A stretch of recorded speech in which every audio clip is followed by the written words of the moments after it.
So from the beginning me first book నుంచి బల్దేర్ బండిలో కూడా మీరు కవిత్వంలో మధ్య మధ్యలో బంజారా పదాలని వాడారు, లంబాడా భాష. కింద ఫుట్ నోట్స్ ఇచ్చారు. ఫిర్బీ మనం చదువుతున్నప్పుడు ఆ భాష ఏంటంటే ఎప్పుడైతే ఆ పదాలు తగులుతాయో పంటి కింద రాళ్ళలాగా మాకు అనిపిస్తూ ఉంటుంది ఒక్కోసారి. సో ఈ విషయాన్ని మీరు ఎట్లా జస్టిఫై చేస్తారు?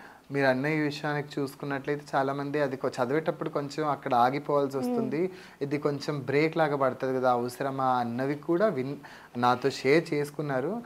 ఇప్పుడు మనం తెలుగులో మాట్లాడుతున్నాము, ఇప్పుడు మీరే ఫిర్బీ అని ఒక వర్డ్ వచ్చేసింది మాట్లాడుతూనే. సో ఈ ఫిర్బీ అనేది ఏంటంటే చుట్టూ ఉన్నప్పుడు మనం మాట్లాడుతున్నప్పుడు గమనిస్తుంటాం ఏం మాట్లాడుతున్నారు అని. ఆ మాట్లాడుతున్నప్పుడు ఓకే వాళ్ళు మాట్లాడుతూ వాళ్ళు తెలుగు వాళ్ళ, ముస్లిమా, ఇంకేదా ఏదా అనేది ఖచ్చితంగా వాళ్ళ ప్రాంతీయత లేదంటే వాళ్ళ అస్తిత్వము వాళ్ళ అన్నీ కూడా ఇన్ఫ్లుయెన్స్ చేస్తాయి. ఆ రకంగా ఇప్పుడు మనం వీటిని సరే కష్టంగా ఉన్నా కొరకొడు పడకపోయినా కానీ ఇంట్రడ్యూస్ చేయకపోతే ఫస్ట్ మన భాషను మనమే మన దానిలో ఏముందనేది మనకే మర్చిపోయే పరిస్థితికి వచ్చింది ఇప్పుడు ప్రస్తుతానికి.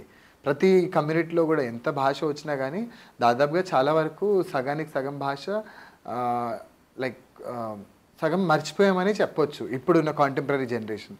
అమ్మా నాన్నల టైం కాదు, ఇప్పుడున్న నా జనరేషన్ వల్ల.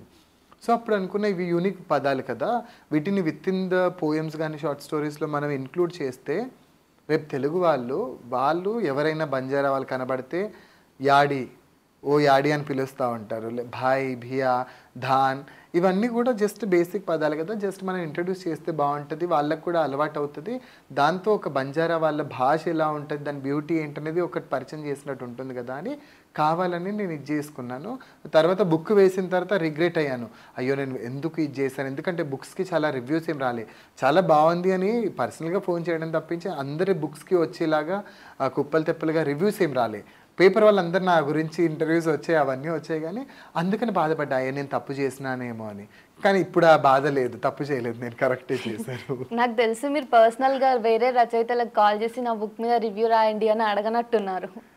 అడగలేదు. ఎందుకు అడగలేదంటే ఇప్పటికీ చాలామంది అంటూ ఉంటారు మనం ఖచ్చితంగా అడగాలి, అడిగితే కానీ ఇది కాదు అని. కానీ నా ఢావులోకి మాత్రం 2-3 రివ్యూస్ వచ్చాయి. 2-3లో బి నర్సన్ గారని అల్లిశెట్టి ప్రభాకర్ గారు, ఆయన పుస్తకం ఈయన వేశారు, వాళ్ళ ఫ్రెండ్ అంట ఆయన నమస్తే తెలంగాణలో, నవ తెలంగాణ నాకు ప్రాపర్గా గుర్తుకులేదు, కథల కుబుసం ఏదో టైటిల్ ఏదో ఉంటుంది, ఆయన ఒక రివ్యూ రాశారు. తర్వాత సునీత రత్నాకరం అని ఆవిడ ఫేస్బుక్లో ఒక రివ్యూ, తర్వాత సుబ్రహ్మణ్యం అని ఒక ఆయన, ఇలా ఫేస్బుక్లో జస్ట్ వాళ్ళ ఒపీనియన్స్ చిన్నగా వాళ్ళు రాసుకున్నారు తప్పించి ప్రింటెడ్లో రివ్యూస్ వచ్చింది ఏం లేవన్నమాట. బల్దేర్ బండికి కూడా 2 ఏమో ప్రింటెడ్, అన్ప్రింటెడ్ అంటే ఫేస్బుక్లలో అక్కడిక్కడ రావడం ఇదే జరిగింది. బట్ ఈవెన్ దో పుస్తకాలని మాత్రం బాగా ప్రతి ఒక్కరు కూడా మా పుస్తకం అన్నట్లు తీసుకున్నారు, అది మాత్రం సంతోషమైన విషయం.